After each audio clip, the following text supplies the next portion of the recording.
everybody, I'm Elka and I'm here to tell you a little about entertainment, language, culture, and adventure in different spots of Brazil.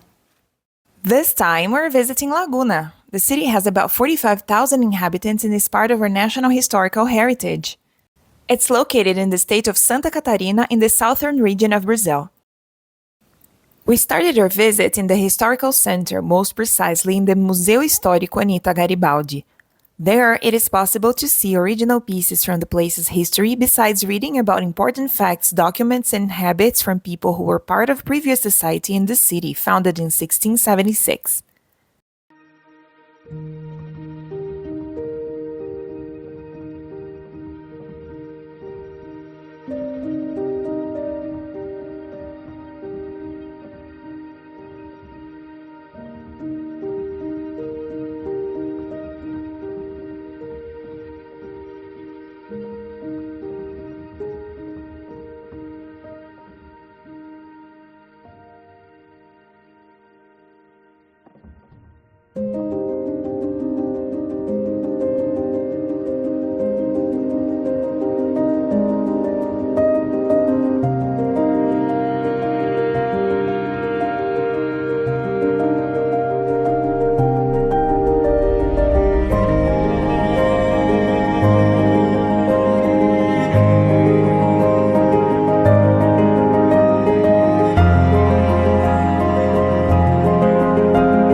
In the historical center, we can also see this monument from the Tratado de Tordesilhas.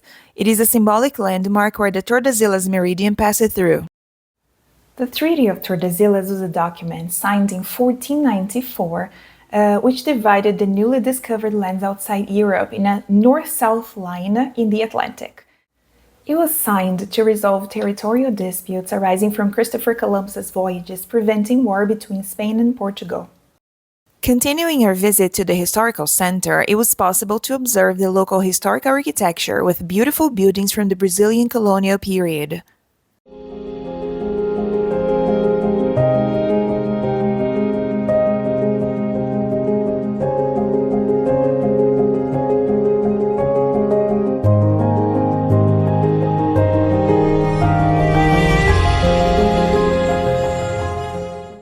The first part of the Matriz de Santo Antônio dos Anjos church was built in 1696, but it was only completely finished and got its clock in 1935. It was built with stone mortar with sand, clay, lime, and fish oil, and its walls are 80 centimeters thick.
Right next to the church, we can visit the museum Casa de Anita, which tells us about the life of Anita Garibaldi. But hold on, who was Anita Garibaldi? She was a Brazilian revolutionary born in Laguna in 1821, known as the heroine of two worlds. Anita fought courageously alongside her second husband, Giuseppe Garibaldi. He was her great love. He was Italian, and they fought together in Farroupilha Revolution.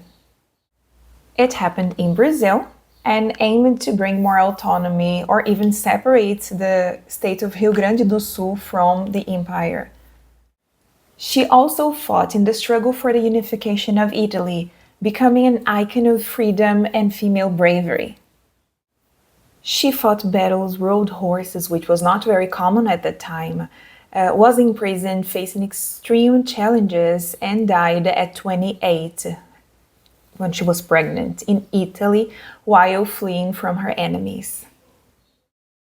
Casa means house, but Anita didn't live there. This was where she got dressed for her first wedding since it's next to the church. She came from a numerous family, and after her father's death, she had to get married to a much older man who she never loved. Her husband, Manuel Duarte de Aguiar, enlisted to the Imperial Army and left her some time after their wedding. Anita met her second husband, Giuseppe Garibaldi, when she was 18 years old and decided to join him and fight by the Republican troops.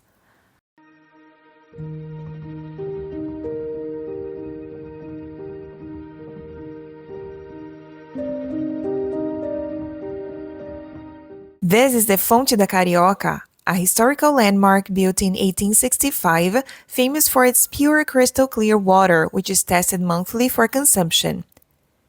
It is a tourist and cultural attraction that reinforces the tradition that those who drink from it always return to the city, according to the local legends. And here we are to guarantee our return to this great place. Now we're visiting the Molles da Barra, a barrier built in 1905 to protect the port entrance and to ensure safe navigation and economic development in the region.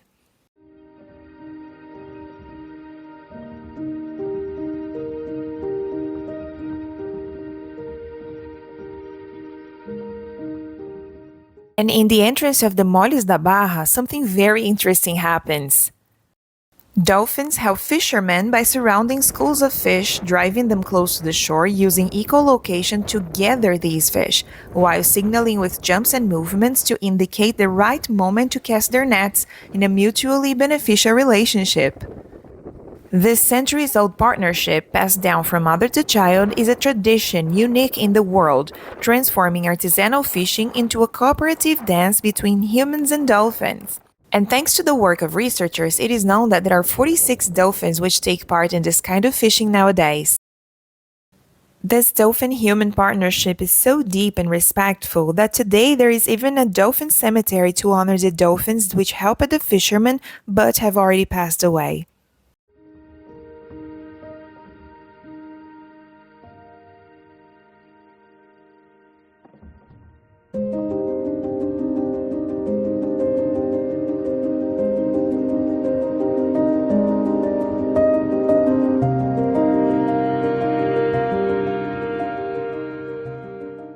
From Laguna, we took a ferry boat, then drove a few miles to visit the Farol de Santa Marta, or Santa Marta Lighthouse.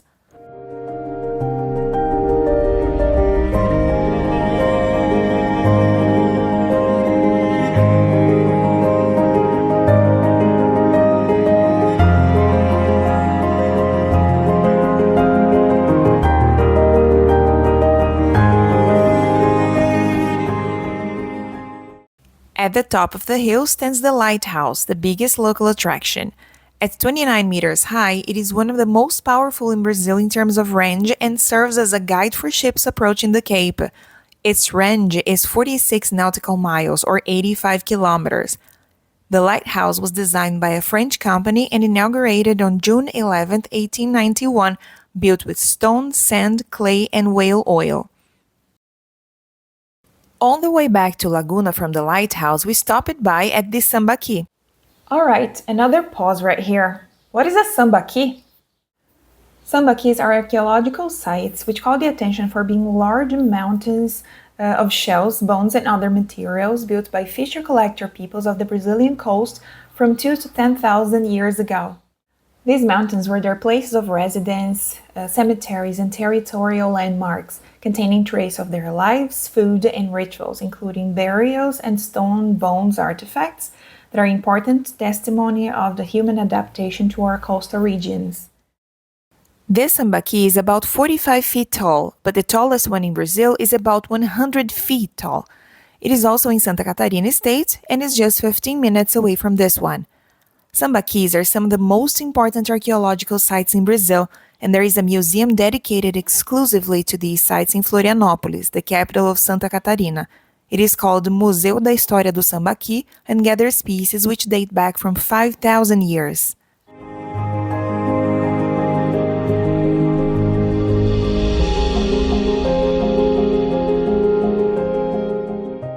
Then we finally drove to the Praia do Gi, where we could visit the Pedra do Frade, or Friar's Stone. It is an impressive ancient granite monolith on Gi Beach, famous for defying gravity and being a postcard image of the city, ideal for photos and watching the sunset.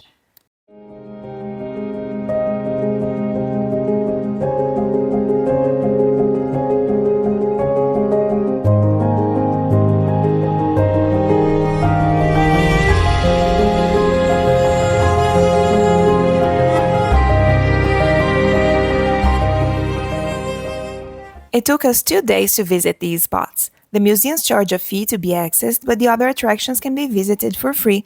The beaches in Laguna are safe, but there is a strong wind blowing from the ocean all year long.